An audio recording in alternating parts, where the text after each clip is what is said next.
بسم اللہ الرحمن الرحیم۔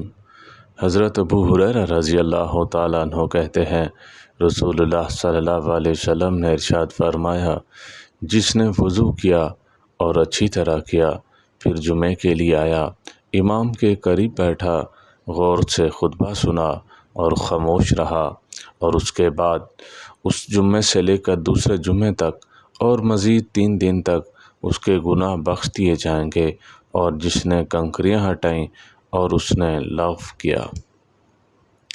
حضرت اویس کرنی رحمۃ اللہ علیہ فرماتے ہیں، میں نے آخرت کی سرداری چاہی تو مجھے خلق خدا کو نصیحت کرنے میں ملی۔ حضرت فضیل بن عیاض رضی اللہ تعالیٰ عنہ کہتے ہیں، جو اچھے کو اچھا نہ جانے وہ برے کو برا نہیں سمجھتا۔ اللہ تعالی ہم سب کو اچھا عمل کرنے کی توفیق عطا فرمائے۔ وآخر دعوانا ان الحمد للہ رب العالمین۔